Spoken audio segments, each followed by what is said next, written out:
Billionaire finalized the divorce. Until a Christmas Eve reconciliation revealed her twin pregnancy. Before we begin, drop a comment telling us which city you're watching from. And once the story ends, don't forget to rate it from 0 to 10. Oh, and make sure to follow our channel for more stories like this. Now, sit back and enjoy every detail. The December rain drummed against the floor-to-ceiling windows of Seth Carrington's penthouse office, 43 floors above Manhattan. At 36, he commanded a private aviation empire worth $3 billion. But tonight he sat motionless behind his mahogany desk, staring at a single sheet of paper. The divorce decree, final and binding, signed just hours ago via video call. Seth ran his fingers through his dark hair, the same gesture that once made Eden laugh and call him her brooding billionaire. Now there was no one left to tease him about his habits, no one to leave coffee rings on his pristine glass tables, no one to fill the suffocating silence of his perfectly organized life. His assistant, Miranda, knocked softly before entering. "Mr. Carrington, the board meeting notes are ready for your review," and she paused, noticing the paper in his hands. "Sir, perhaps you should head home early tonight." Seth's steel-gray eyes didn't move from the document. "Home," he repeated flatly. "Right." The penthouse awaited him 2 hours later, every surface gleaming, every book precisely aligned, every piece of art strategically placed. It was a monument to his success and a tomb for his happiness. He poured himself 2 fingers of 20-year-old scotch and stood before the massive windows overlooking Central Park. 3 months. It had been 3 months since Eden packed her bags and walked out of their life together.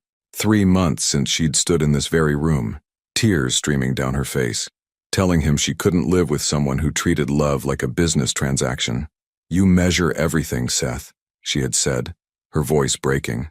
"Every conversation, every gesture, every moment of affection. You're so afraid of losing control that you've forgotten how to actually live." He'd wanted to argue, to explain that control was what kept them safe, what kept their world stable. But the words had died in his throat as she slipped off her wedding ring and placed it on the marble countertop.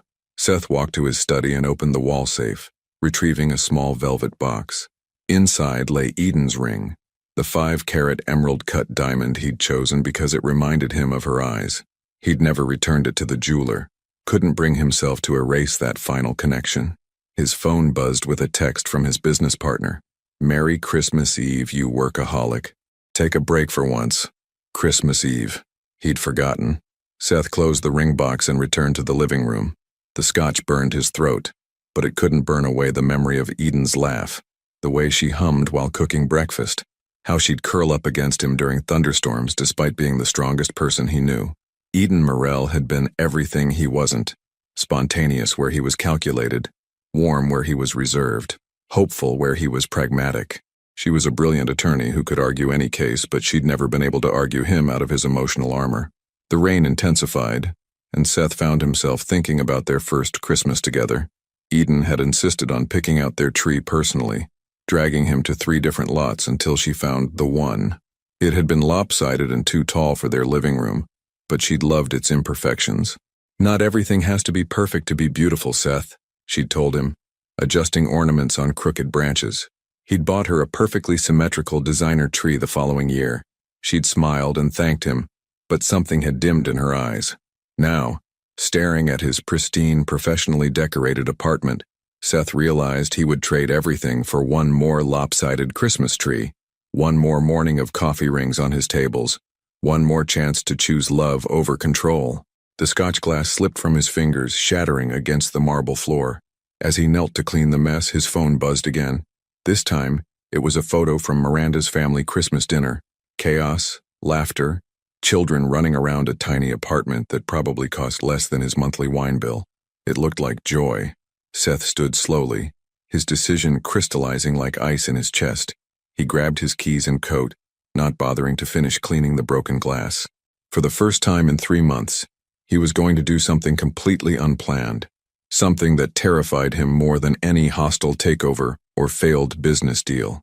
The Porsche's engine roared to life as he pulled out of the garage into the storm. He knew Eden's address by heart, had driven past her brownstone twice in the weeks after she left, never finding the courage to stop. Tonight felt different. Tonight, the suffocating perfection of his world had finally broken something inside him. The GPS showed 23 minutes to her neighborhood in Brooklyn.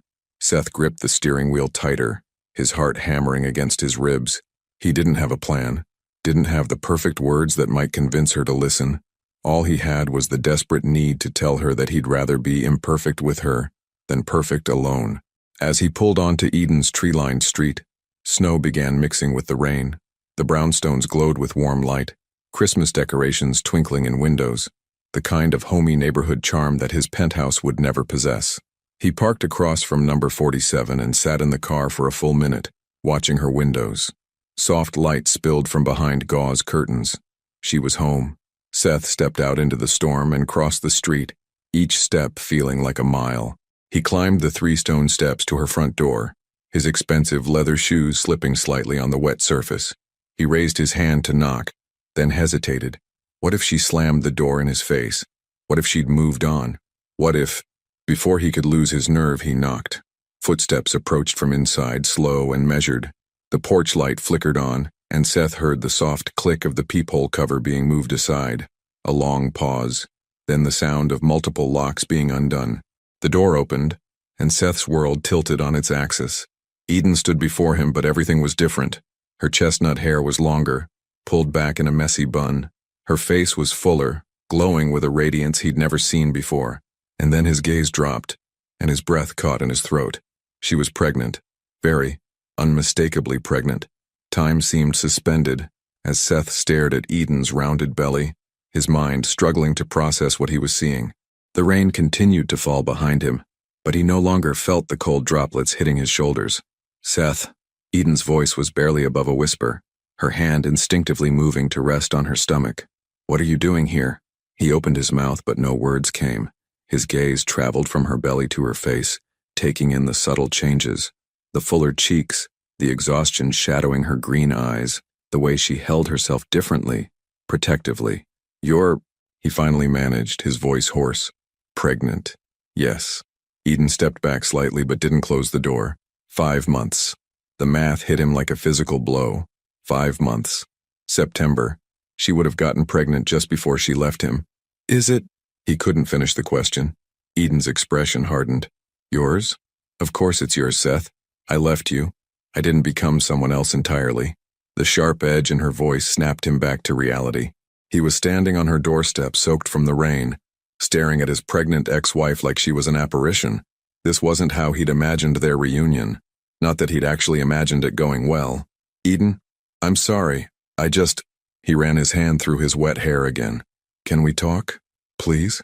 She studied his face for a long moment, and he saw something flicker in her expression.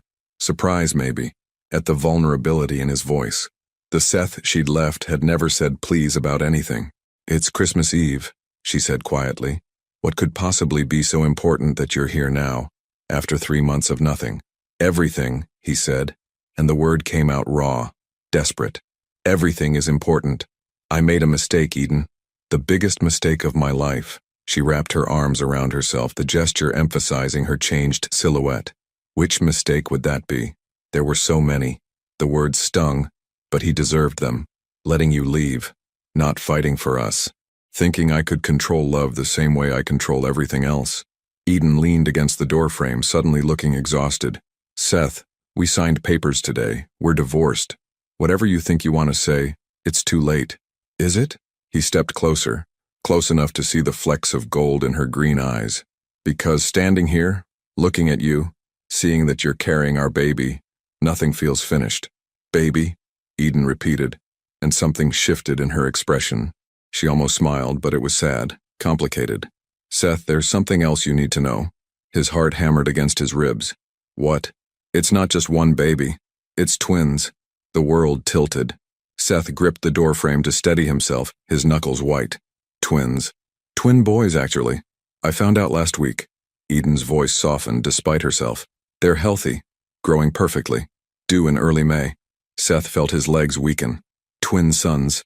2 children he'd never known existed. Never planned for, never thought he wanted. But looking at Eden now, seeing the protective curve of her hands around her belly, something fierce and primal awakened in his chest. Why didn't you tell me? The question escaped before he could stop it. Eden's expression sharpened again. Tell you? Seth, I called you 17 times in September. 17. You sent every single call to voicemail. I finally stopped trying. The accusation hit home because it was true. He'd been hurt, angry, convinced that hearing her voice would only make the pain worse. So he'd hidden behind his pride and let her calls go unanswered. I didn't know you were trying to tell me something important, he said weakly. Everything was important. Eden's voice rose. 3 months of suppressed hurt pouring out. I was scared, Seth. I was alone and scared and pregnant with your children, and you couldn't even be bothered to pick up the phone. The pain in her voice cut through him like glass. He thought about those weeks in September, how he'd sat in his office listening to her voicemails but never calling back, too stubborn and wounded to bridge the gap between them. I thought you wanted space, he said. I wanted my husband. The words exploded from her, raw and desperate. I wanted the man I fell in love with, not the stranger you'd become. I wanted you to fight for us instead of just letting me go. They stared at each other in the doorway, 3 months of silence and misunderstanding crackling between them like electricity. Eden's eyes were bright with unshed tears, and Seth realized his own vision was blurring. I'm fighting now, he said quietly. I know it's too late. I know I don't deserve another chance, but I'm here. I'm fighting. Eden wiped at her eyes with the back of her hand. Why now? Why tonight? Seth looked down at his soaked clothes, at the absurdity of his impulsive decision to drive through a storm to her door. Because I woke up this morning in that perfect apartment you always hated, and I realized I'd rather live in chaos with you than in perfection without you. Something flickered across Eden's face. Surprise, hope, wariness all tangled together. Seth, I know you have every right to hate me, he continued, stepping closer. I know I was controlling and cold and I pushed you away when I should have held you closer. But seeing you now, knowing about our sons, his voice broke slightly on the word sons. I can't walk away again. I won't. Eden was quiet for a long moment, her hand moving in slow circles over her belly. They move a lot at night, she said softly, seemingly out of nowhere. The doctor says they're going to be active babies. They remind me of you, actually. Never quite still. The image hit Seth unexpectedly. Eden lying in bed alone, feeling their children move, thinking of him. Can I? He gestured toward her belly, then stopped, uncertain. Feel them? Eden searched his face, seeing something there she hadn't expected. Slowly, she nodded. They're awake now, actually. They always get active when I'm emotional. With trembling hands, Seth reached out and gently placed his palms on either side of her rounded stomach. Through the soft fabric of her sweater, he could feel the firm swell of her belly, warm and alive. For a moment, nothing happened. Then, as if responding to their father's touch, both babies moved, a rolling, shifting sensation that took Seth's breath away. Oh God, he whispered, his eyes wide. They're real. They're actually real. Very real, Eden said, watching his face transform with wonder. And very active. Seth looked up at her, his eyes bright with emotion. Eden, I know I have no right to ask this, but can I be part of this? Can I be their father? The vulnerability in his voice, the man she glimpsed beneath his usual armor, made Eden's heart clench. This was the Seth she'd fallen in love with, the one who existed beneath all the walls and controls. But 3 months of hurt couldn't be erased by one conversation in a doorway. I need to think, she said finally. This is a lot, Seth. You showing up here, the twins, everything? Of course, he said quickly, stepping back but not removing his hands entirely. I understand. I hope you'll give me a chance to prove I can be different, better. As if summoned by their conversation, both babies moved again, a synchronized dance that made Eden gasp softly. Seth felt it too, his sons responding to the sound of their parents' voices. They like you, Eden said, and for the first time since he'd arrived, she almost smiled. I love them already, Seth said, and the honesty in his voice made Eden's heart skip. And I never stopped loving you. The silence stretched between them, heavy with unspoken words and 3 months of pain. Seth's hands were still resting on Eden's belly, feeling the subtle movements of their sons, when she suddenly pulled back. You should come inside, she said quietly, wrapping her cardigan tighter around herself. Before the neighbors start wondering why my ex-husband is standing on my porch in a thunderstorm. Seth followed her into the small but warm brownstone, immediately struck by how different it felt from their old life together. Where their penthouse had been all clean lines and expensive art, Eden's new home was lived in, cozy. Books were stacked on every surface. A half-finished mug of tea sat on the coffee table, and soft jazz played from a vintage radio in the corner. "It's not much," Eden said, noticing his survey of the space, "but it's mine." The emphasis on the last word wasn't lost on him. This was the life she'd built without him, the sanctuary she'd created when their marriage fell apart. "It's perfect," Seth said, and meant it. "It's so, you." Eden moved carefully to the kitchen, her hand trailing along furniture for support. Seth noticed the slight waddle in her walk, the way she paused to catch her breath. 5 months pregnant with twins, she had to be exhausted. "Tea?" she offered, already reaching for another mug. "Let me." Seth stepped forward, gently taking the kettle from her hands. "You should sit." "I'm pregnant, not helpless," Eden said, but there was no real heat in it. She lowered herself onto the couch with visible relief. Seth busied himself with the tea, grateful for something to do with his hands. The domestic simplicity of the task, finding mugs, checking the water temperature, felt surreal after months of rigid routine and takeout dinners eaten alone at his granite countertop. "Chamomile," Eden called from the living room. "Doctor's orders. Caffeine makes the boys too active." The boys. Their sons. Seth still couldn't quite process it. He carried the steaming mug to Eden, sitting carefully on the opposite end of the couch, maintaining distance he wasn't sure either of them wanted. "When did you find out?" he asked. "About the pregnancy, I mean." Eden cupped the mug in both hands, staring into the pale liquid. "October 15th. I'd been feeling sick for weeks, but I thought it was just stress from everything that happened between us." Seth's chest tightened. "You went through that alone." "I went through everything alone." The words were matter of fact, but they cut deep. The morning sickness, the first ultrasound, finding out there were 2 babies instead of 1. I sat in that doctor's office and the technician was so excited, showing me the screen, talking about how special twins are. And all I could think was that you should have been there. The image was devastating. Eden in a sterile medical room, seeing their children for the first time, with no one to share the moment. Seth had been sitting in board meetings and conference calls while she navigated the most overwhelming experience of her life completely alone. "I called you that day," Eden continued, her voice getting smaller. "Right after the appointment, I sat in my car in the parking lot for 20 minutes trying to figure out what to say. How do you leave a voicemail saying, 'Hi, I know we're getting divorced, but surprise, we're having twins'?" "Eden." I hung up without leaving a message. Just like the other 16 times, she took a shaky sip of tea. "Eventually I stopped trying." Seth felt sick. While he'd been nursing his wounded pride, she'd been carrying the weight of their future alone. "I'm so sorry." "God, Eden, I'm so sorry." "Are you?" The question was sharp, direct. "Or are you just sorry now that you know about the babies? Because if I hadn't been pregnant, would you still be sitting in your perfect penthouse, congratulating yourself on a clean break?" The accusation hit home because he wasn't entirely sure of the answer. Yes, he'd been miserable without her. Yes, he'd regretted letting her go. But would he have found the courage to come here tonight if he hadn't spent the day drowning in loneliness and scotch? "I don't know," he admitted, the honesty surprising them both. "Maybe not tonight, maybe not for months.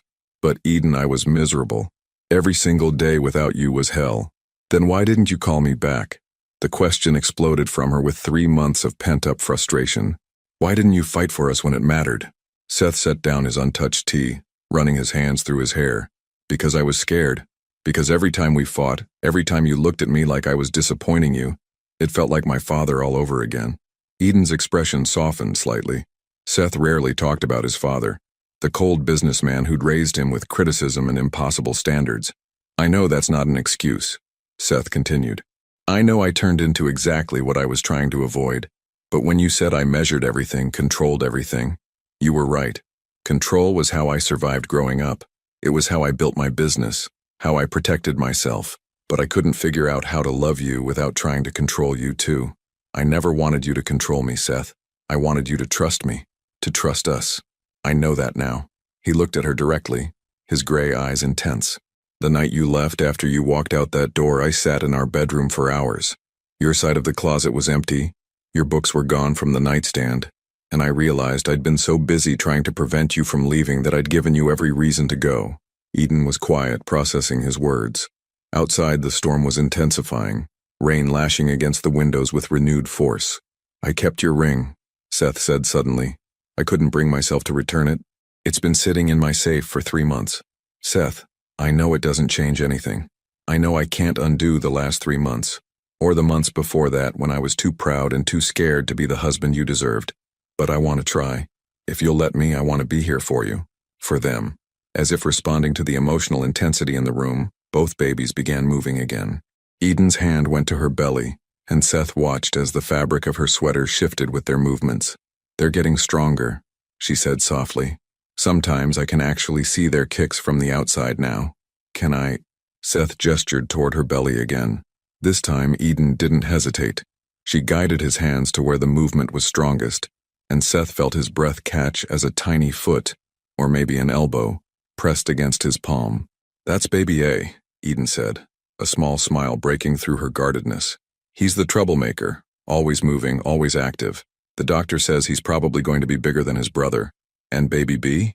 Quieter, but when he moves, it's purposeful. More thoughtful, I guess.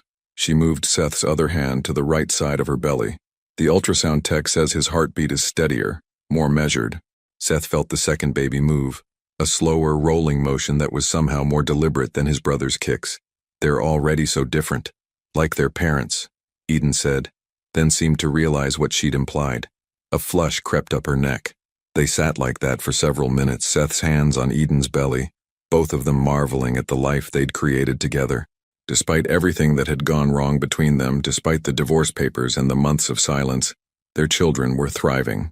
Eden, Seth said finally, his voice rough with emotion, I know I don't deserve it, but will you let me take care of you? Both of you? All 3 of you? I don't want you going through the rest of this pregnancy alone. Eden studied his face, searching for something. What exactly are you asking for, Seth? I don't know, he admitted. I don't have a plan or a contract or a perfectly organized strategy. I just know that I love you, and I already love our sons, and I want to be better than I was before. I want to be the man you fell in love with. That man never really went anywhere, Eden said quietly. He just got buried under a lot of fear and control. But Seth, I can't just forget the last year. I can't pretend that everything is fine just because you showed up here with the right words.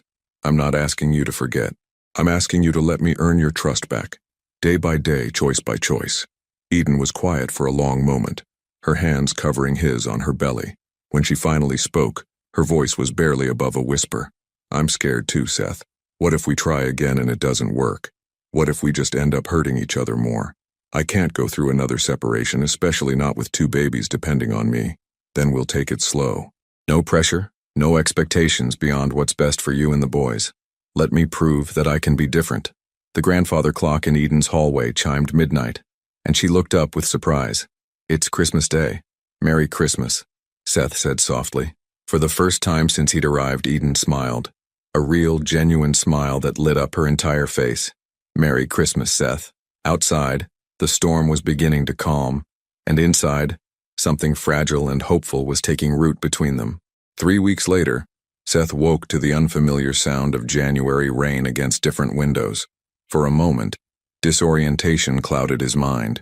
This wasn't his penthouse, wasn't his king-sized bed with Egyptian cotton sheets. He was on Eden's couch, covered by a handmade quilt that smelled faintly of lavender and her perfume. The events of the previous night came flooding back. The storm, Eden's pregnancy, their tentative truce. He sat up slowly, his back protesting after a night on the small sofa, and listened for sounds of movement upstairs. Nothing. Seth checked his phone, 8:47 a.m. In their old life together, Eden had always been an early riser, up by 7 even on weekends. But pregnancy changed everything, he was learning. He moved quietly to the kitchen, taking in more details about Eden's new life. The refrigerator was covered with ultrasound photos, dozens of them, showing the progression of their son's growth. His chest tightened as he studied the images, realizing how many milestones he'd already missed. The refrigerator itself told another story. Instead of the designer organic everything that had stocked their old kitchen, Eden's shelves held practical necessities, pregnancy vitamins, ginger tea, crackers for morning sickness, and surprisingly little actual food. Seth frowned, opening cupboards to find similar sparseness. How was she feeding herself properly? Growing 2 babies required substantial nutrition, and from what he could see, Eden was living on the basics. You're up early. Seth turned to find Eden in the doorway, wearing an oversized robe that barely closed over her belly. Her hair was mussed from sleep and she moved with the careful deliberation of someone still learning to navigate a changed body. I'm used to early mornings, he said, then gestured to the open refrigerator. Eden, are you eating enough? There's barely any food here. A defensive expression crossed her face. I eat plenty. Morning sickness makes it hard to keep much down, especially in the first trimester. But you're in your second trimester now. You need protein, calcium, iron. Seth. Eden's voice carried a warning edge. Don't start. He held up his hands in surrender, recognizing the tone. This was exactly the kind of overstepping that had driven wedges between them before.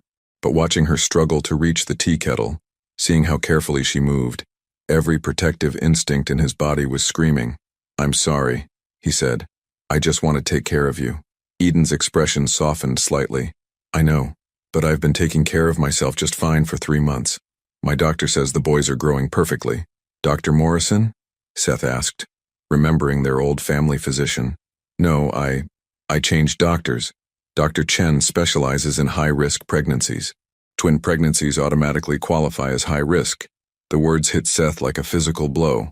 High risk. His wife, ex-wife, was carrying their children through a high-risk pregnancy, and he hadn't even known she existed until last night. What does high risk mean exactly? He asked, trying to keep his voice level. Eden settled into a kitchen chair, her movements careful. Higher chance of complications. Premature labor, gestational diabetes, preeclampsia. Dr. Chen monitors me twice a week now. Twice a week? Seth's composure cracked. Eden, why didn't you? He stopped himself, remembering the 17 unanswered calls. She had tried to tell him. The appointments are expensive, Eden continued matter-of-factly, but my insurance covers most of it, and I've been saving money by adjusting my lifestyle. Seth looked around the sparse kitchen with new understanding. She wasn't being careless with nutrition. She was stretching every dollar to afford proper medical care. How much do the appointments cost? He asked quietly. Seth, no. How much, Eden? She studied his face for a long moment. 300 each, but like I said, insurance covers 60%. I know how insurance works. Seth was already pulling out his phone. I'm calling my accountant. You shouldn't be worrying about medical bills. Put the phone down. Eden's voice was firm. I don't want your money. It's not my money. It's our children's health. The words came out sharper than he intended, and he saw Eden flinch. They stared at each other across the small kitchen, 3 months of hurt and pride crackling between them. Seth forced himself to take a breath, to remember what he'd promised the night before about earning her trust. I'm sorry, he said, setting his phone on the counter. That's not how I meant to say it, but it's what you meant. No. Seth moved closer, careful not to crowd her. What I meant is that I want to be part of this. I want to contribute to doctor visits and baby clothes and cribs and college funds and everything else that comes with raising children. Not because you can't handle it yourself, but because they're my responsibility too. Eden's hand moved protectively to her belly. I don't want our sons to grow up thinking money solves everything. The comment hit home, another echo of their old fights. Seth had always thrown money at problems. The best restaurants when they fought, expensive gifts when he worked too late, first-class vacations when their marriage needed attention. You're right, he said. Money doesn't solve everything, but it can solve some things. It can make sure you're eating properly and not stressed about bills while you're growing our children. Before Eden could respond, her phone rang. She glanced at the caller ID and her face went pale. Dr. Chen, but it's Christmas. Yes, I can talk. Seth watched as Eden's expression grew increasingly concerned. She was nodding, asking short questions, her free hand pressed against her belly. Okay. Yes, I understand. Thank you for calling. She hung up and sat silent for a moment, processing whatever she'd been told. Eden, what's wrong? My blood pressure was elevated at my last appointment, she said slowly. Dr. Chen just got the results from additional tests she ordered. She wants to see me this afternoon instead of waiting until next week. What does that mean? It could be nothing, or it could be the beginning of preeclampsia. Eden's voice was steady, but Seth could see the fear in her eyes. She wants to monitor me more closely. Seth felt the world tilt. What happens if it is preeclampsia? Bed rest. Possible early delivery if it gets severe. With twins. Eden's voice trailed off. With twins what? The risks are higher. For the babies and for me. The kitchen fell silent except for the hum of the refrigerator, and the distant sound of Christmas morning traffic. Seth stared at Eden, processing the magnitude of what she'd just told him. Not only was she carrying their children through a high-risk pregnancy, but there might be serious complications developing. "I'm going with you," he said. "Seth, no arguments. I'm going with you to the appointment." His voice carried a finality that brooked no discussion. "I should have been there for the other appointments. I'm not missing anymore." Eden studied his face, seeing something there that made her nod slowly. "Okay. And I'm staying here until then. On the couch is fine. I don't want you alone if your blood pressure is acting up." The doctor didn't say. "Eden." Seth knelt beside her chair, taking her hands in his. "I know you're strong.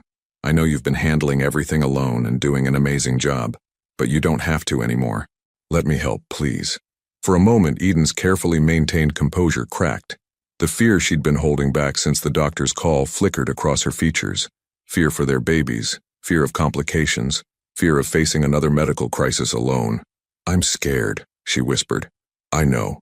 Seth squeezed her hands gently. "I'm scared too, but we'll figure this out together." As if responding to their parents' emotional state, both babies began moving restlessly. Eden winced as a particularly strong kick hit her ribs. "They know when I'm stressed," she said. "Dr. Chen says stress makes everything worse." Seth stood and moved to the kitchen, decisiveness replacing fear. "Then we eliminate stress. Starting now. What do you normally eat for breakfast?" "Seth, you don't need to—" "Toast? Eggs? What sounds good to you right now?" Eden watched as he opened cupboards and assessed their meager contents with the same focus he'd once brought to corporate acquisitions. But instead of criticism, she saw genuine care in his movements. "French toast," she said quietly. "I've been craving it for weeks, but I can't find the energy to make it. French toast it is." Seth was already reaching for eggs and milk. "Go sit down, put your feet up. I should help." "Eden." He looked at her with gentle firmness. "Let me take care of you. Just for today." She hesitated for a moment, then nodded and made her way to the living room. As Seth began cooking, something he'd rarely done in their old life together, Eden settled onto the couch and felt some of the tension leave her shoulders. For the first time in months, she wasn't carrying everything alone. Dr. Chen's office was nothing like the sterile medical facilities Seth was accustomed to. The walls were painted in warm earth tones, soft classical music played overhead, and family photos covered every available surface, testament to the countless babies Dr. Chen had helped bring safely into the world. Seth sat in the waiting room, his leg bouncing with nervous energy as Eden completed her preliminary tests. He'd insisted on driving her to the appointment, and she hadn't argued, a small victory that felt enormous given their history. "Mr. Carrington?" Seth looked up to find a petite woman in her 50s with kind eyes and graying hair pulled back in a neat bun. Dr. Chen's handshake was firm, her smile warm but professional. "I'm glad you could make it today," she said. "Eden has told me a lot about you." Seth wondered what exactly Eden had shared, but before he could ask, Dr. Chen was leading him down a hallway lined with ultrasound images and thank you cards from grateful families. They found Eden sitting on an examination table, a blood pressure cuff around her arm and a concerned expression on her face. A nurse was recording numbers on a chart, her own expression carefully neutral. "What's the reading?" Dr. Chen asked. 148/96, the nurse replied. "That's up from 142/94 on Friday." Seth didn't need medical training to know those numbers weren't good. He saw Eden's face go pale as Dr. Chen frowned at the chart. "Eden, I want to run a few more tests today," Dr. Chen said, her voice gentle but serious. "At 24 weeks with twins, the blood pressure elevation combined with the protein levels we found in your urine sample suggest we need to monitor you very closely." "Protein in her urine?" Seth found his voice. "What does that mean?" Dr. Chen looked between Seth and Eden. "It's one of the early markers for preeclampsia. Combined with elevated blood pressure, it indicates Eden's body is struggling with the demands of carrying twins." Eden's hand moved protectively to her belly. "Are the babies okay?" "Right now, yes. Their heartbeats are strong, and they're measuring appropriately for gestational age. But preeclampsia can progress quickly, especially with multiples." Dr. Chen pulled up a chair, positioning herself at eye level with both parents. "I want to be completely honest with you both about what we're looking at." Seth reached for Eden's hand without thinking, and to his relief, she didn't pull away. "If this is early preeclampsia, we'll need to manage it carefully for the rest of your pregnancy," Dr. Chen continued. "That means modified bed rest, frequent monitoring, medication if necessary, and quite possibly early delivery. How early? Eden's voice was barely above a whisper. Ideally, we want to get you to at least 32 weeks. That would be early February. Every week we can keep the babies in utero after that as a bonus, but 32 weeks gives them excellent survival odds with minimal complications. Seth felt the blood drain from his face. You're talking about the babies being born 8 weeks early. Twin pregnancies rarely go to full term, Dr. Chen said gently. 36 to 37 weeks is considered normal for twins. But if Eden's condition deteriorates, we may need to deliver earlier to save both her life and the baby's. The words hung in the air like a death sentence. Eden's life. Seth hadn't even considered that pregnancy could be dangerous for her. Not really. In his mind, pregnancy was uncomfortable but ultimately safe. A natural process that billions of women navigated without major incident. What about Eden? He asked. What are the risks for her? Dr. Chen's expression grew more serious. Untreated preeclampsia can lead to seizures, stroke, organ failure, or death. But that's why we catch it early, why we monitor closely. Most women with preeclampsia go on to have healthy babies and full recoveries. Most women, Seth repeated. What about women carrying twins? The risks are higher, Dr. Chen admitted. But Eden is young, healthy, and now she has an excellent support system. She glanced meaningfully at their joined hands. A nurse knocked softly before entering. Dr. Chen, the lab results are back. Dr. Chen reviewed the papers quickly, her frown deepening. Eden, your kidney function is showing some stress. Nothing dangerous yet, but it confirms my suspicions about preeclampsia. Eden's grip on Seth's hand tightened. What happens now? Now we take this one day at a time. I'm prescribing modified bed rest. You can be up for meals and showers, but otherwise I want you horizontal with your feet elevated. No work, no stress, no heavy lifting. And I want to see you twice a week instead of once. I can't take that much time off work, Eden protested. I'm a partner at my firm. I have cases. Eden, Dr. Chen's voice was firm. I need you to understand something. Preeclampsia doesn't negotiate. It doesn't care about your career or your cases or your independence. If we don't manage this aggressively, you could lose these babies. Or worse. The blunt words hit like a slap. Eden fell silent, the reality of her situation finally sinking in completely. I'll handle the work situation, Seth said quietly. Whatever you need, medical leave, temporary replacement, someone to cover your cases, I'll make it happen. Seth, I don't want— This isn't about what you want, he said, his voice gentle but implacable. This is about keeping you and our sons alive. Dr. Chen nodded approvingly. Mr. Carrington is right. This is not the time for pride or independence. This is the time to let people take care of you. After scheduling Eden's next appointments and collecting a list of warning signs to watch for, they made their way to Seth's car in silence. Eden moved slowly, her hand pressed to her lower back, and Seth noticed she was slightly out of breath just from walking to the parking lot. We're going to my place, Seth said as he started the engine. Seth, no. I want to go home. Your place has stairs. My penthouse has an elevator, a doorman, and 24-hour concierge service. If something happens, nothing's going to happen. Seth turned to look at her directly. Eden, you just heard the doctor say you could have seizures or organ failure. You heard her say this could kill you. I am not taking any chances. The fear in his voice was raw, unguarded. Eden saw something in his face she'd rarely seen before. Genuine terror at the thought of losing her. My things are at my apartment, she said weakly. We'll get them. All of them. Whatever you need. Seth's hands were shaking slightly as he gripped the steering wheel. Eden, I can't lose you. I can't lose any of you. Please. The desperation in his voice broke through her remaining resistance. She nodded slowly. Okay, but I want my own space. I'm not sharing your bedroom. Guest suite. It has its own bathroom and sitting area. You'll have complete privacy. Seth was already mentally rearranging his life around her needs. I'll hire a nurse if you want, someone to help. No nurses. Just be there if I need you. Always, Seth said immediately. I'll always be there. As they drove through the city toward Seth's penthouse, Eden stared out the window at the post-Christmas landscape. Her old life, her independence, her career, her carefully constructed world without Seth, was crumbling around her. But as she felt the babies move restlessly in response to her stress, she realized that protecting them was worth any sacrifice, even if it meant trusting Seth Carrington again.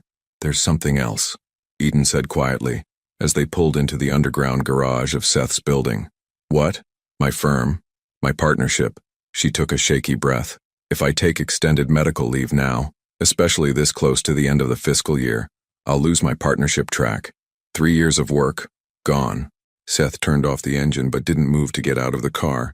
How much does your partnership mean to you? Everything. It was my proof that I could succeed on my own, that I didn't need anyone else's money or connections or help. And now? Eden placed both hands on her belly, feeling the strong movements of their sons. Now I don't know what matters anymore. Seth reached over and covered her hands with his. What matters is getting these boys here safely. Everything else we can figure out later. What if there is no later, Seth? What if this preeclampsia gets worse? What if... Hey! Seth turned her face toward his gently. Don't go there. We're going to get through this. All of us. Eden searched his eyes, looking for the confidence she'd lost. What she found there was something deeper than confidence. It was absolute determination. Seth Carrington, who had built an empire through sheer force of will, had just turned that same intensity toward keeping his family alive. For the first time since leaving Dr. Chen's office, Eden felt like she could breathe. 2 weeks into February, the guest suite in Seth's penthouse was larger than Eden's entire Brooklyn apartment. Floor-to-ceiling windows offered a panoramic view of Central Park, while the sitting area could have housed a small family. Everything was perfectly appointed, from the Egyptian cotton linens to the fresh orchids on the nightstand. It was beautiful, expensive, and felt absolutely nothing like home. Eden sat on the edge of the king-sized bed, overwhelmed by the opulence surrounding her. At 26 weeks pregnant with twins just hours ago, she'd been in her cozy brownstone, independent and in control. Now she was back in Seth's world, a world she'd deliberately left behind. A soft knock interrupted her thoughts. Eden? Can I come in? It's your apartment, she called back, then immediately regretted the defensive tone. Seth entered, carrying a tray laden with what looked like half the contents of an upscale delicatessen. I wasn't sure what you'd want to eat, so I had Marcus pick up options. Marcus. Eden remembered Seth's personal assistant. Efficient, discreet, and probably capable of procuring anything from caviar to moon rocks within an hour's notice. The life of casual luxury she'd tried so hard to forget. You didn't have to do all this, Eden said, gesturing at the spread of gourmet sandwiches, fresh fruit, and what appeared to be homemade soup. Dr. Chen said you need protein and iron, and you're eating for 3 now. Seth set the tray on the coffee table, his movements careful, deliberate. I also called Dr. Morrison, our old doctor. He's consulting with Dr. Chen on your case. Seth, Eden's voice carried a warning. I told you I'm happy with Dr. Chen. I'm not changing doctors. I'm just making sure she has every resource available. Seth sat across from her, maintaining careful distance. Dr. Morrison has connections at Mount Sinai's NICU. If the babies come early, he didn't finish the sentence, but Eden understood. Seth was preparing for every possible scenario, building safety nets she hadn't even considered. It was vintage Seth, the man who had backup plans for his backup plans. You can't control this, you know, Eden said quietly. Preeclampsia doesn't respond to money or connections or perfectly organized strategies. I know that. Seth's jaw was tight. But I can control everything around it. The best doctors, the best facilities, the best care for you and the boys. I can control that much. Eden reached for a sandwich, mainly to have something to do with her hands. The bread was artisanal, the turkey premium, the vegetables impossibly fresh. Even the food in Seth's world was perfect. I got the results from your firm, Seth said carefully. About your partnership. Eden's hand froze halfway to her mouth. You called my firm? Your assistant called me. Apparently you're listed as my emergency contact. Seth's voice was gentle. The managing partners want to discuss your extended leave. There's a meeting scheduled for next week. The sandwich turned to dust in Eden's mouth. 3 years of 18-hour days, missed dinners, sacrificed weekends, all building toward the partnership she'd been promised. The partnership that would prove she belonged in the elite legal world on her own merits, not as someone's wife. What did they say exactly? That extended medical leave during review period could impact partnership consideration. But Eden, there are laws. Laws don't matter when there are 10 other candidates who don't need medical accommodations. Eden set down the sandwich, her appetite gone. I knew this would happen. Seth moved to sit beside her on the bed, close enough that she could smell his cologne, the same scent that used to linger on her pillow when they were happy. What if I told you the partnership doesn't matter anymore? Easy for you to say. You've never had to prove yourself to anyone. Haven't I? Seth's voice was quiet. Do you think building my company was easy? Do you think the aviation industry welcomed a 25-year-old with open arms? I've been proving myself my entire life, Eden. The difference is, now I want to prove myself to the people who actually matter. Your business matters. My business is just business. You and our sons, that's everything. The words hung between them, heavy with implication. Eden studied Seth's face, looking for the calculation she used to see there, the careful weighing of costs and benefits. Instead, she saw something rawer, more desperate. What are you saying? I'm saying maybe this is a chance to build something different. Together. Seth reached out tentatively, covering her hand with his.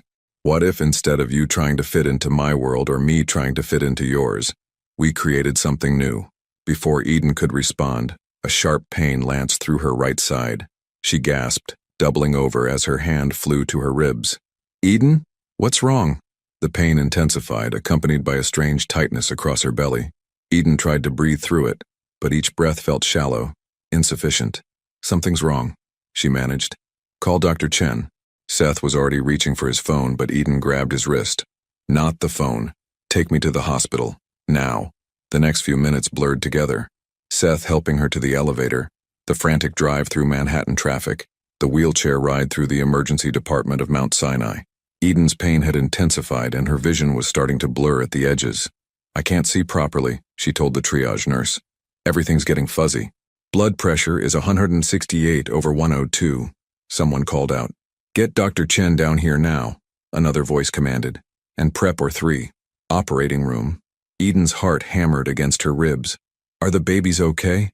I need to know the babies are okay. A portable ultrasound machine appeared, and Eden felt the familiar cold gel on her belly. The technician moved the wand with practiced efficiency, and suddenly the room filled with the rapid sound of 2 heartbeats. Both babies have strong heartbeats, the technician said, but baby A is showing some signs of distress. Dr. Chen arrived like a small whirlwind, immediately taking charge of the situation. Eden, your blood pressure is dangerously high. We need to get it under control immediately or we're looking at potential seizure activity. What about the babies? Right now they're okay, but if we can't stabilize you, Dr. Chen didn't finish the sentence.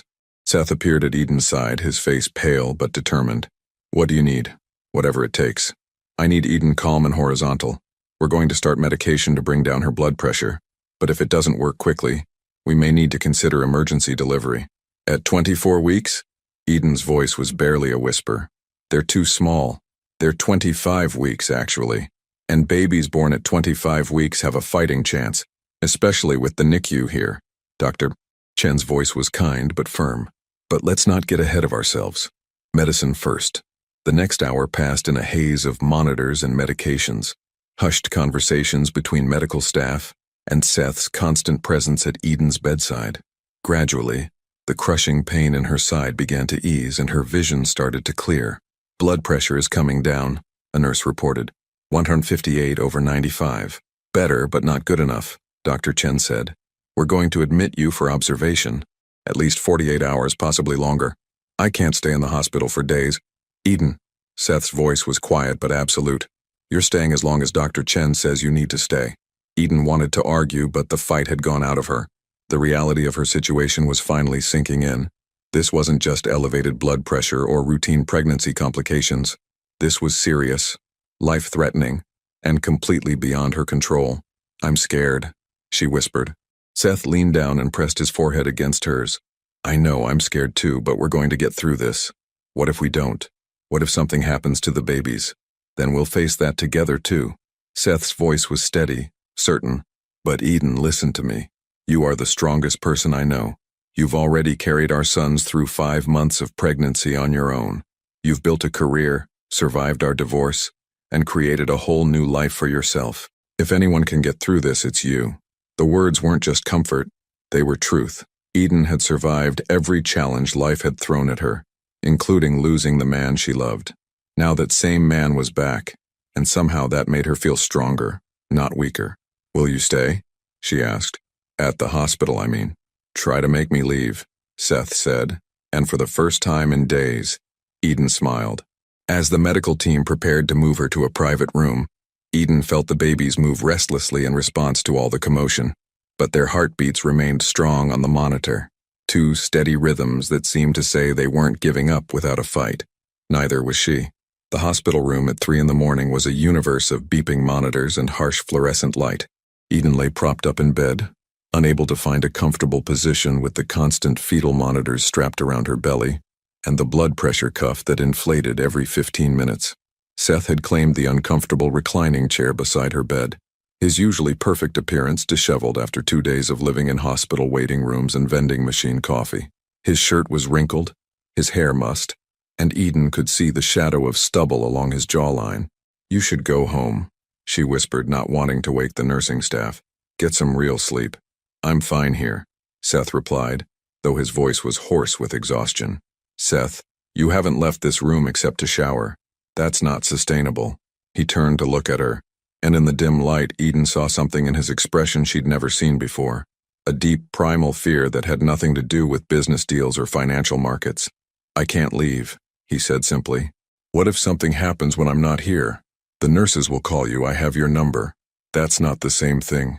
Seth shifted in his chair, trying to find a position that didn't make his back ache. "Eden, 3 days ago I thought I'd lost you forever. I thought our marriage was over, that I'd never see you again. Then I found out about the babies. And now," he gestured helplessly at the medical equipment surrounding her, "now I might lose all of you." The raw honesty in his voice made Eden's chest tighten. This wasn't the controlled, measured Seth she'd married. This was a man stripped down to his most basic emotions. "You're not going to lose us," she said. "You don't know that. Dr. Chen said my blood pressure is stabilizing, the medication is working." Eden reached out to take his hand. "The babies are strong. Look at these monitors. Their heartbeats haven't wavered once." As if summoned by her words, both babies began their nightly dance, rolling and kicking with the restless energy that had become familiar. Eden winced as a particularly strong kick hit her ribs. "Baby A?" Seth asked. "Definitely. He's been especially active since we got here. I think he doesn't like the hospital food any more than I do." Seth smiled, the first real smile she'd seen from him since their emergency arrival. "Speaking of which, I brought you something." He reached into a bag beside his chair and pulled out a thermos. Chicken soup from Sarabeth's. Real chicken soup, not hospital cafeteria mystery liquid. Eden's eyes filled with unexpected tears. Sarabeth's had been their place. The small, unassuming restaurant where Seth had proposed, where they'd celebrated their first anniversary, where they'd gone for comfort food during the early, happy days of their marriage. "You remembered," she whispered. "I remember everything about us, Eden. Every conversation, every moment, every mistake I made." Seth opened the thermos, and the rich aroma of homemade soup filled the sterile room. "I remember that you always ordered the chicken soup when you were sick or stressed. I remember that you liked extra crackers and that you always saved the carrots for last." He was right, about all of it. The fact that he'd noticed such small details, had held onto them through their separation and divorce, made something crack open in Eden's chest. "Why did we let it all fall apart?" she asked as Seth carefully arranged the soup and crackers on her bedside table. Seth was quiet for a long moment, considering the question. "Because I was more afraid of losing control than I was of losing you. And by the time I realized how wrong that was, you were already gone." "I wasn't gone, Seth. I was right there begging you to let me in, to talk to me instead of managing me." "I know." Seth sat back down, his eyes fixed on his hands. "My father used to say that emotions were weaknesses, that successful men didn't let feelings interfere with logic. I spent so many years building walls that I forgot how to take them down, even for you." Eden spooned the warm soup slowly, savoring both the familiar taste and the conversation they should have had months ago. "What changed? Why are you telling me this now?" "Because almost losing you, almost losing our children, made me realize that all the success in the world means nothing if I'm facing it alone." Seth looked up at her, his gray eyes intense.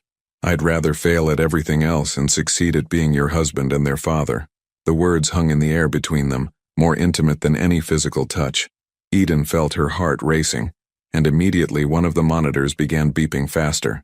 "Mrs. Carrington?" A night nurse appeared in the doorway. "Is everything all right? Your heart rate spiked." "I'm fine," Eden said quickly, then caught herself. "I mean, Miss Morell, we're divorced."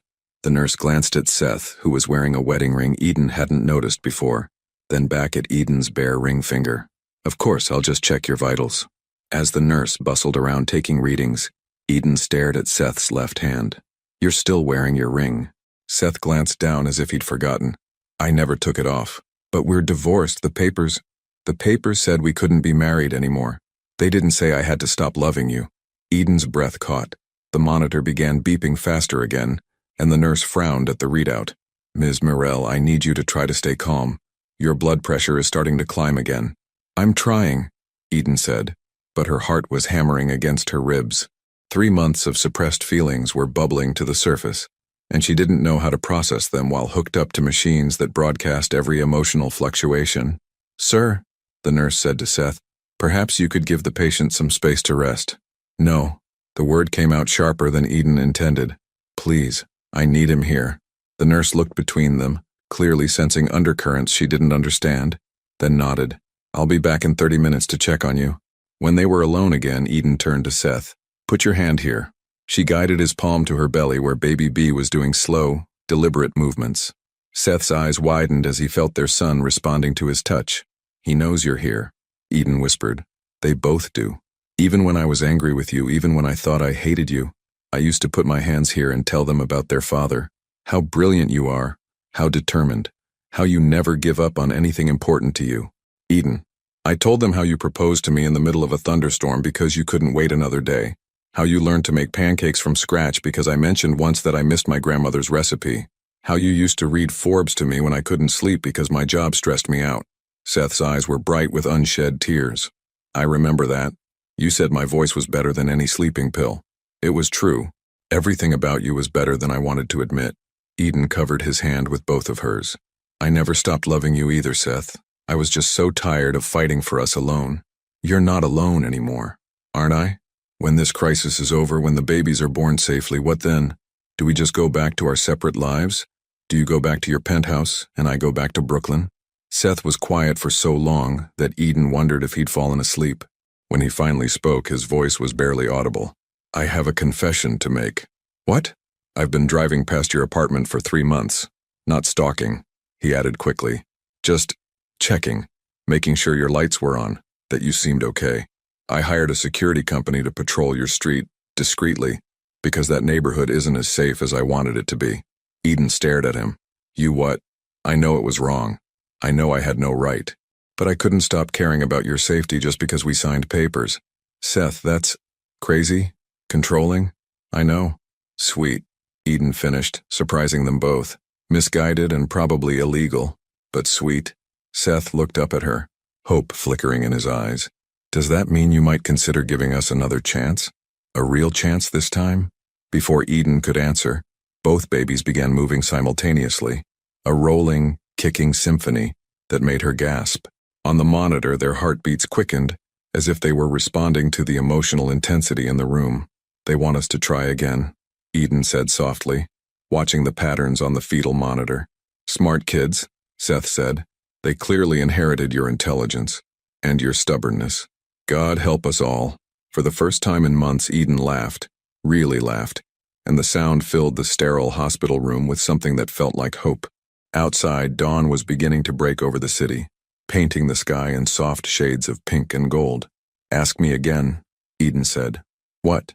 "When we get out of here, when our sons are born safely, when we've had time to figure out who we are now, ask me again about giving us another chance." Seth brought her hand to his lips, pressing a gentle kiss to her palm. "I'll ask you every day until you say yes. That might take a while." "I have time," Seth said. "I have all the time in the world." 2 weeks had passed since Eden's last hospital scare, and she'd made it to 27 weeks.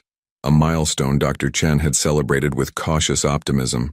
She spent mornings in bed with her laptop, reviewing case files remotely while Seth worked from his home office. Afternoons were for doctor appointments, prenatal vitamins, and the endless monitoring that high-risk pregnancy demanded. Evenings belonged to them, tentative conversations over dinner, gentle debates about baby names, and the careful reconstruction of intimacy. It was working. Somehow, impossibly, it was working. Until the morning Eden woke up to find blood on her sheets. "Seth!"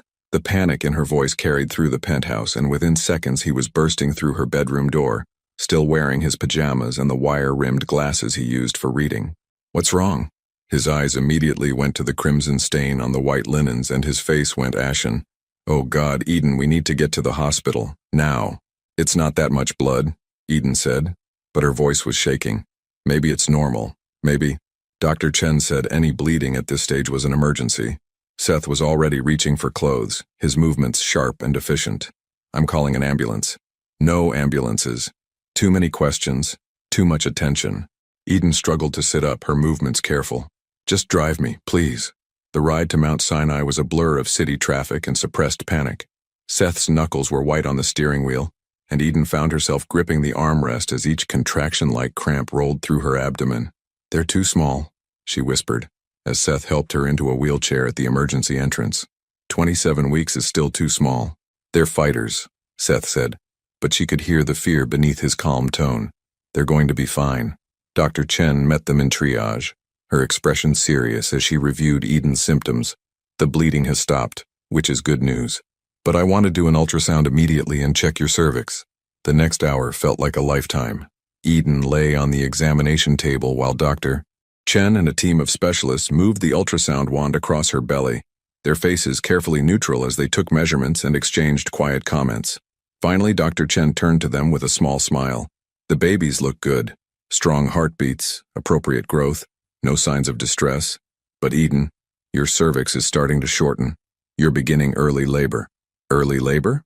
Seth's voice was sharp. "What does that mean?" "It means we need to stop it. Immediately." Dr. Chen was already motioning to the nurses. "We're going to admit you again, start you on medications to halt the contractions, and give you steroid shots to help the baby's lungs develop faster in case we can't stop the labor entirely." "Can't stop it?" Eden felt the world tilting. "You have to stop it. They're not ready. We're going to do everything we can. But Eden, I need you to understand we may only be able to buy you days or weeks, not months. You need to prepare yourself for the possibility that these babies might arrive much sooner than we hoped." As they wheeled Eden to a private room, Seth walked alongside the gurney, his hand never leaving hers. Once she was settled and hooked up to the now familiar array of monitors, he pulled his chair close to her bedside. "What aren't you telling me?" he asked quietly. "What do you mean?" "Eden, I've known you for 5 years. When you're really scared, you get this look, like you're trying to solve a problem that doesn't have a solution. You've had that look since we got here." Eden closed her eyes, debating how much to share, but they'd promised honesty this time, complete transparency even when the truth was terrifying. "I did research," she said finally, "on my phone, while we were waiting for Dr. Chen. Babies born at 27 weeks. The survival rate is good, but the complications—" "What complications?" "Cerebral palsy, developmental delays, learning disabilities, chronic lung problems." Eden's voice broke slightly. "Seth, what if we fight so hard to keep them alive that we condemn them to lives of suffering?" Seth was quiet for a long moment, processing her fears. When he spoke, his voice was gentle but certain. "Then we love them anyway. Whatever challenges they face, whatever help they need, we figure it out together. You say that now, but what about when they're 5 and can't walk? What about when they're 10 and can't keep up with other kids? What about—" "Eden." Seth moved to sit on the edge of her bed, taking both her hands in his. "Look at me." She met his gray eyes, seeing something there that made her breath catch. 25 years ago, my younger brother was born 3 months premature. Jamie weighed 1 pound, 11 ounces. The doctor said he probably wouldn't survive, and if he did, he'd never be normal. Eden stared at him. In all their years together, Seth had never mentioned a brother. Where is he now? He's a pediatric surgeon in Boston, graduated summa cum laude from Harvard Medical, runs marathons for fun and calls me every Sunday to make sure I'm eating vegetables. Seth's smile was soft, remembering. The doctors were wrong about everything except one thing. Jamie was never normal. He was extraordinary. Why didn't you ever tell me about him? Seth looked down at their joined hands. Because my father was ashamed. Jamie's disabilities when he was young, the therapies, the special schools, my father saw them as weaknesses, failures. I learned early not to talk about Jamie because it upset my father. That's horrible. It was. But it also taught me that love isn't about having perfect children or a perfect life. It's about showing up for the people who matter, regardless of what challenges they bring. Eden felt tears sliding down her cheeks. I'm so scared, Seth. I know, I'm scared too. But we're not facing this alone anymore.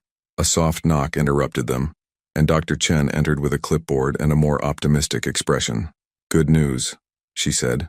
"I'm cautiously optimistic that we've bought you some time. You're now at 29 weeks, which is excellent progress." "How much time?" Seth asked. "If we're lucky, 2 to 3 weeks. That would get you to 31 or 32 weeks, which dramatically improves outcomes for the babies." 2 to 3 weeks. Eden felt some of the tension leave her shoulders. Every day the babies stayed inside her was crucial for their development. "There's something else," Dr. Chen continued. "I've been consulting with the NICU team, and they'd like to give you a tour. If these babies do arrive early, it helps parents to see the environment, meet the staff, understand what to expect. A tour of where our children might spend their first months of life," Eden said quietly. "Hopefully not, but if they do, you'll know they're getting the best possible care." After Dr. Chen left, Seth and Eden sat in comfortable silence, listening to the steady rhythm of their son's heartbeats on the monitor. Finally, Seth spoke. "I called my brother this morning, while you were sleeping." "You did?" "I told him about the babies, about your condition. He wants to fly down this weekend if you're comfortable meeting him." Eden considered this. Meeting Seth's family felt like a big step, an acknowledgement that they were building something real together. But the thought of connecting with someone who understood the challenges they might face was appealing. "What's he like?" "Funny, stubborn, fiercely protective of the people he loves. He'll probably embarrass me with childhood stories and show you pictures of his own kids." "He has children?" "Twin daughters, 5 years old, perfectly healthy, and absolutely convinced that Uncle Seth needs a wife because he's too serious all the time." Eden laughed despite herself. "Smart kids. They get it from their father. Jamie always could see things clearly even when we were children. I'd like to meet him," Eden said. "And his daughters. They'd love that. Fair warning, though. They'll probably ask you a million questions about the babies and want to feel them kick." As if responding to the conversation, both babies began their evening routine of rolling and stretching. Eden placed Seth's hand on her belly, and they both felt the strong, deliberate movements of their sons. "They're getting stronger," Seth observed. "Dr. Chen says they're measuring right on track for gestational age. Good size, strong heartbeats, fighters, just like their mother." Eden smiled, feeling something she hadn't experienced in months, genuine optimism about the future.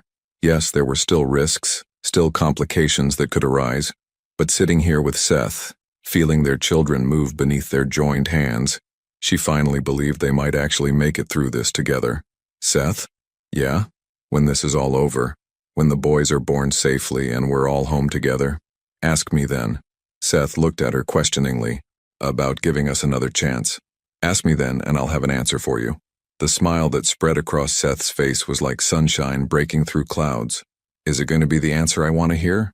"Maybe," Eden said, her own smile matching his. "But you'll have to wait and find out." Dr. Jamie Carrington arrived 2 weeks later, just as Eden reached 31 weeks of pregnancy. He was nothing like Eden had expected. Where Seth was all sharp angles and controlled intensity, his younger brother radiated warmth and easy confidence. At 31, Jamie moved through the hospital corridors with the comfortable authority of someone who belonged there, stopping to chat with nurses and residents who clearly adored him. "So you're the woman who finally managed to humble my impossible brother," Jamie said, as he settled into the visitor's chair beside Eden's hospital bed. His smile was infectious, and Eden could immediately see why children would trust him. "I wouldn't say I humbled him," Eden replied, glancing at Seth, who was pretending to read medical journals while obviously listening to their conversation. "More like temporarily tamed him." "Hey," Seth protested without looking up. "I'm sitting right here." Jamie laughed, a sound so genuine it made Eden smile despite her circumstances. "He used to practice business presentations in the mirror when he was 15. I'd catch him negotiating with his reflection." "Jamie," Seth warned, but there was no real heat in it. And he color-coded his college applications, not just by deadline, by statistical probability of acceptance. "Okay, that's enough embarrassing stories for one day," Seth said, finally putting down his magazine. "I've barely gotten started," Jamie grinned. "Did Eden know that you learned Mandarin just to impress a girl in your sophomore economics class?" Eden looked at Seth with raised eyebrows. "You never told me you spoke Mandarin." "Because I don't, really. I learned enough to ask her to coffee. She said no anyway, and I promptly forgot everything except how to order dim sum." The easy banter between the brothers was exactly what Eden needed after days of medical consultations and worried silences. But she could also see the concern in Jamie's eyes as he discreetly assessed her condition with the practiced gaze of a physician. "How are you really feeling?" he asked, his tone shifting to professional. "Like I'm carrying 2 future linebackers who think my ribcage is a punching bag," Eden said. "But the bleeding stopped, contractions are controlled, and we've made it to 29 weeks as of yesterday. That's excellent news. 29 weeks gives you much better odds." Jamie's expression was carefully optimistic. "Seth told me you've been worried about potential complications." Eden nodded, appreciating his directness. "I've done too much research, probably. But the statistics are just numbers until they apply to specific children." Jamie leaned forward slightly. "Can I share something with you? As both a doctor and someone who was born at 27 weeks? Please. The statistics don't account for love. They don't factor in parents who will fight for every therapy session, celebrate every small milestone, and refuse to accept limitations as permanent. My parents..." He glanced at Seth. "Well, one of my parents did that for me." Seth's jaw tightened almost imperceptibly, and Eden realized Jamie was talking about their mother, not their father. "What I'm saying is that if your sons do arrive early, if they do face challenges, they'll have something many preemies don't. 2 parents who already love them unconditionally." "2 parents?" Eden couldn't help but question. "Jamie, Seth and I are divorced. We're just figuring things out." Jamie looked between Seth and Eden with the amused expression of someone watching 2 people pretend they weren't already deeply in love. "Right. My mistake." His tone was pure innocence. "I'm sure the fact that Seth hasn't left your bedside in 3 weeks, that he's memorized your medication schedule, and that he talks about our sons every 3rd sentence is purely coincidental." Eden felt her cheeks warm. "We're taking things slowly." "Of course you are." Jamie's grin was knowing. "Just like Seth took things slowly when he bought an engagement ring after dating you for 6 months but waited another year to propose because he wanted everything to be perfect." "You bought the ring after 6 months?" Eden stared at Seth, who was suddenly very interested in his hands. "Jamie, I'm going to kill you," Seth muttered. "He carried it everywhere for a year," Jamie continued cheerfully. "Board meetings, business trips, family dinners. Mom caught him practicing the proposal speech in the garden during Christmas dinner. Your mother knew before I did? The whole family knew. Seth's not exactly subtle when he's in love." Jamie's expression grew more serious. "Which is why this separation has been so hard on him. I've never seen my brother more miserable than he's been these past few months."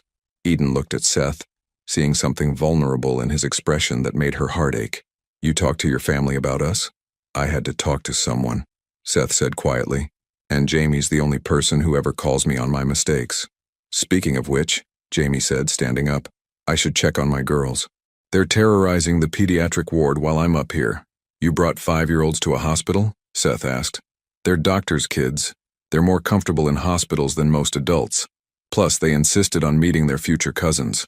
Jamie headed toward the door, then paused. "Eden, Seth told me you're concerned about being a good mother to preemies. Can I give you some advice?" "Of course. Stop thinking of them as preemies. Start thinking of them as your sons who happen to be arriving early. The moment you meet them, all the medical terminology disappears. They're just your babies, and you'll know exactly what they need." After Jamie left, the room fell into comfortable silence. Eden found herself processing everything she'd learned about Seth, the ring he'd carried for a year, the way he'd talked to his family about their separation, the depth of his feelings that he'd never fully expressed to her. "A year?" she finally asked. Seth looked up from where he'd been studying the fetal monitor readouts. "What? You carried the engagement ring for a year before proposing." Jamie exaggerates. "How long, really?" Seth was quiet for a moment. 11 months and 2 weeks. "Why so long?" "Because I wanted everything to be perfect. The right moment, the right place, the right words." Seth moved to sit on the edge of her bed. "I was terrified you'd say no. I would have said yes after 6 months. I know that now. But back then I couldn't imagine why someone like you would want to spend the rest of your life with someone like me." Eden reached for his hand. "Someone like you? Seth, you're brilliant, successful, handsome, controlling, emotionally unavailable, obsessed with work. Those too," Eden admitted with a small smile. "But also loyal, protective, and capable of loving someone so deeply that you carry a ring for almost a year just to make sure the proposal is perfect." Before Seth could respond, Eden's monitor began beeping rapidly. She felt a sharp, cramping pain low in her abdomen, followed by a warm rush of fluid. "Seth," she said, her voice tight with pain, I think my water just broke. Seth was on his feet instantly, hitting the call button for the nurses. Are you sure? Another contraction hit, stronger than the cramping she'd been experiencing. Eden gripped the bed rail as the pain peaked. I'm sure. Within minutes, the room filled with medical staff. Dr. Chen appeared, her expression serious, as she quickly examined Eden. Your membranes have ruptured, she confirmed. We're at 31 weeks and 3 days, which means we're having these babies today. Today? Eden's voice was small. They're not ready. They're as ready as they're going to be. 31 weeks gives us very good survival odds and manageable complication risks. Dr. Chen was already directing her team. We're going to prep you for C-section. The babies will go directly to the NICU. But Eden, they have an excellent chance. As the medical team began preparing for emergency surgery, Seth leaned down and pressed his forehead against Eden's. I love you, he whispered, his voice rough with emotion. I love you and I love our sons and we're all going to be okay. Promise me, Eden said as another contraction built. What? Promise me that no matter what happens, you'll make sure they know they're loved. Eden, nothing's going to happen. Promise me.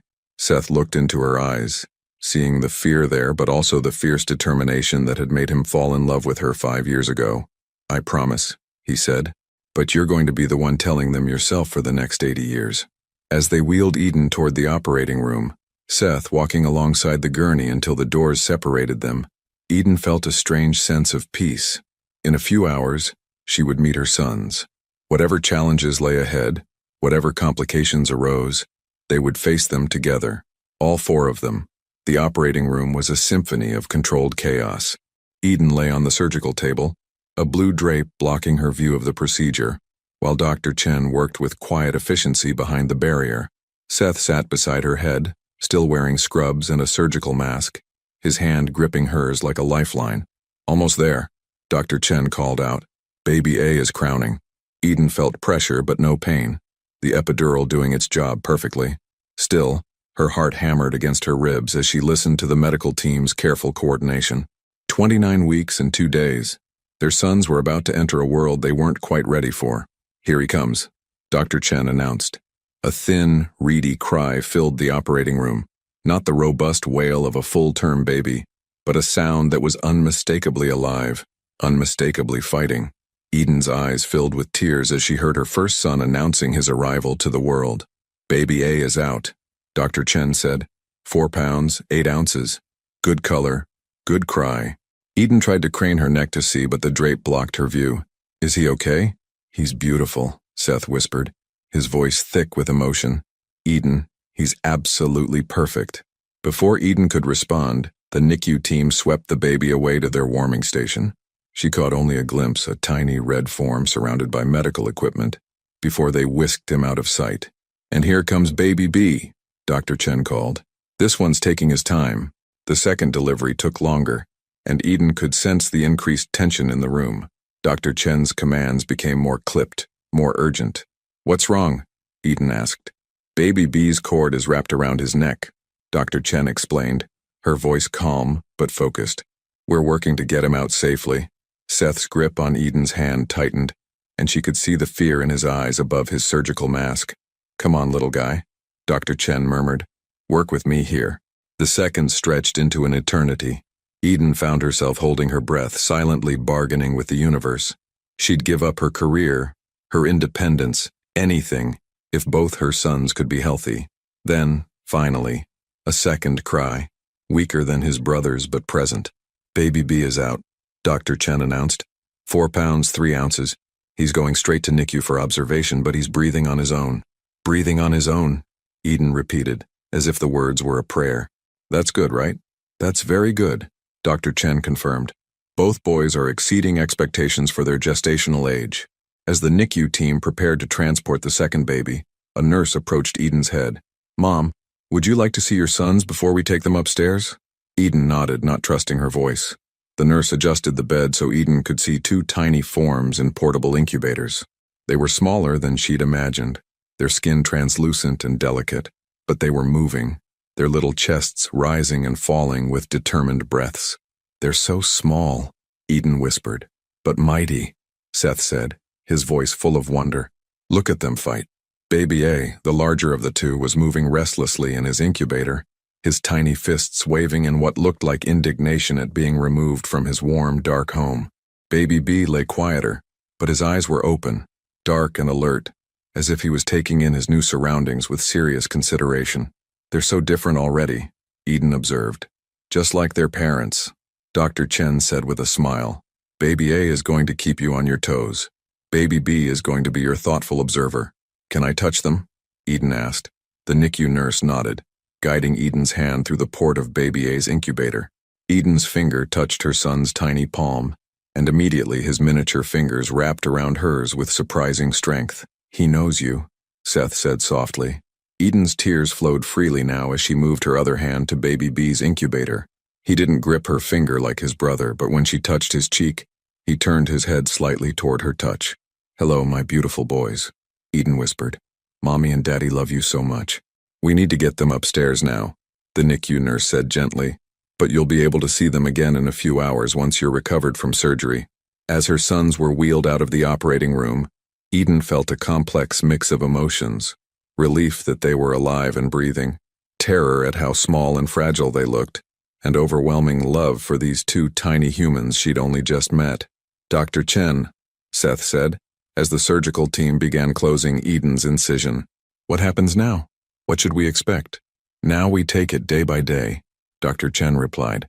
31-week babies typically spend 6 to 8 weeks in the NICU. They'll need help breathing, feeding, regulating their temperature. But Eden, these boys have something going for them that not all preemies do. "What's that?" "They're fighters. I've delivered a lot of babies, and these two have the strongest will to live I've seen in a while." An hour later, Eden was in recovery, still groggy from anesthesia but desperate to see her sons. Seth sat beside her bed, showing her photos on his phone that he'd taken in the NICU. "Baby A is already trying to pull out his breathing tube," Seth reported with a mixture of pride and concern. "The nurses say he's very determined." "And Baby B?" "Quieter, but his oxygen levels are excellent. Dr. Martinez, the NICU attending, says both boys are doing better than expected for their gestational age." Eden studied the photos, her heart swelling with love and breaking with worry in equal measure. Her sons looked so small surrounded by all the medical equipment, so vulnerable. "Seth," she said quietly, "what you asked me before, about giving us another chance." Seth looked up from the phone, hope and fear warring in his expression. "I don't want to wait until they come home to give you my answer. Eden, you don't have to decide anything right now. You just had major surgery. You're worried about the babies. I want to decide now." Eden reached for his hand. "Seth Carrington, will you marry me?" Seth's eyes went wide. "What? You proposed to me 5 years ago. Now I'm proposing to you." Eden's voice was steady despite her exhaustion. "Will you marry me? Will you be my husband and help me raise our sons and fight with me about whose turn it is to do laundry and love me even when I'm impossible?" Seth stared at her for a moment, then began to laugh, not from humor, but from pure joy. "Eden Morell, are you proposing to your ex-husband in a hospital recovery room?" "Yes, I am." "And you're taking too long to answer." Seth leaned down and kissed her gently, carefully, mindful of her recent surgery. When he pulled back, his eyes were bright with tears. "Yes," he said. "Yes to marrying you again. Yes to raising our sons together. Yes to arguing about laundry and loving you when you're impossible." He paused, his smile growing wider. "Yes to everything for the rest of our lives." Outside, snow began to fall over the city. The first snow of the new year. In the NICU 3 floors above them, 2 tiny boys continued their fight to grow stronger, surrounded by the best medical care money could buy, but sustained by something more valuable: the absolute certainty that they were loved. Eden drifted off to sleep holding Seth's hand, the man who had carried an engagement ring for 11 months, who had never stopped wearing his wedding band, who had driven past her apartment for 3 months just to make sure her lights were on. When she woke up, they would go upstairs together to meet their sons properly. They would learn to navigate feeding tubes and breathing machines, celebrate ounces of weight gain and milestone achievements. They would spend long nights in the NICU, taking turns holding babies who fit in the palm of their hands. But for now, Eden slept peacefully, dreaming of a future where 4 became a family, where love conquered fear, and where 2 premature babies grew up knowing they had been wanted, fought for, and cherished from their very first breath. 18 months later, the sound of twin toddlers giggling echoed through the renovated brownstone in Brooklyn Heights. as Eden chased two determined boys who had just learned the joys of walking and running in opposite directions. At 18 months old, Alexander James and Benjamin Seth Carrington were living proof that premature babies could not only survive, but thrive spectacularly. "Alex, no!" Eden called as the larger twin made a beeline for the stairs. "Those are still off limits until you master going down them safely." Alexander, forever the troublemaker his NICU nurses had predicted, grinned over his shoulder with Seth's mischievous gray eyes before deliberately sitting down and attempting to scoot down the first step backward. His brother Benjamin watched from the safety of his play area, shaking his head with the serious expression that had earned him the nickname Little Professor from Jamie. "Need backup?" Seth's voice came from the kitchen doorway, where he stood holding a tray of cut fruit and wearing an apron that read, "World's Best Dad," a Father's Day gift from Eden that he wore with unexpected pride. "Please," Eden laughed, scooping up Alexander before he could execute his stair-sliding plan. "Your son has decided that gravity is merely a suggestion. Wonder where he gets that from," Seth said, settling Benjamin on his lap while Alexander immediately began trying to climb out of Eden's arms to investigate the interesting-looking electrical outlet nearby. The brownstone they'd chosen together was nothing like Seth's sterile penthouse or Eden's tiny first apartment. It was warm, lived in, with toys scattered across hardwood floors, finger paintings stuck to the refrigerator with alphabet magnets, and the comfortable chaos that came with raising twin toddlers. Seth's business had thrived under his new management style. He'd hired a COO to handle day-to-day operations while he focused on strategy and family time. Eden had started her own family law practice, specializing in adoption and reproductive rights, working from a home office that allowed her to be present for every milestone. "Mama! Dada!" Benjamin pointed excitedly toward the window. "Uncle Jay!"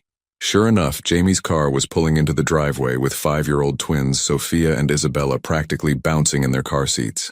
The cousins had developed an intense mutual admiration society, with the older girls convinced that Alex and Ben were the most fascinating creatures on Earth. "Are you ready for the chaos multiplier?" Seth asked, settling Benjamin more securely on his lap. "Are we ever ready?" Eden replied, but she was smiling. These family gatherings had become the highlight of their lives. Loud, messy, perfect celebrations of how far they'd all come.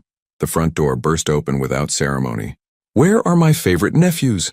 Jamie called, immediately swept up in enthusiastic hugs from Sophia and Isabella, who had inherited their father's gift for making everyone feel like the center of the universe. "Uncle Seth," Sophia announced importantly. "Daddy says you and Aunt Eden have news." Eden and Seth exchanged glances. They'd planned to wait until after dinner to share their announcement, but 5-year-olds were notoriously bad at keeping secrets, even ones they didn't know they knew. "What kind of news?" Eden asked innocently. "The exciting kind," Isabella chimed in. Daddy was smiling funny in the car. Jamie appeared in the doorway looking sheepish. "Sorry, they're very observant. Just like their father," Seth said dryly. "Remember when you announced Mom's pregnancy to the entire Christmas party when you were 6? I was excited," Jamie defended. And speaking of excitement, he looked meaningfully at Eden's still flat stomach. Alexander chose that moment to escape Eden's arms and toddle over to his uncle, babbling in the serious tone he used when he had important information to convey. Jamie scooped him up, listening intently to the gibberish as if it contained state secrets.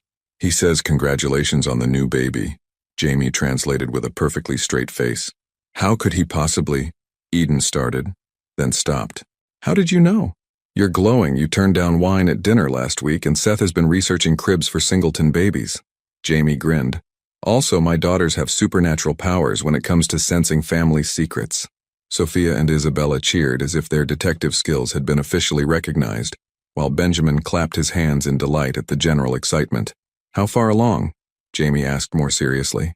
12 weeks, Eden said, her hand moving instinctively to her still small bump.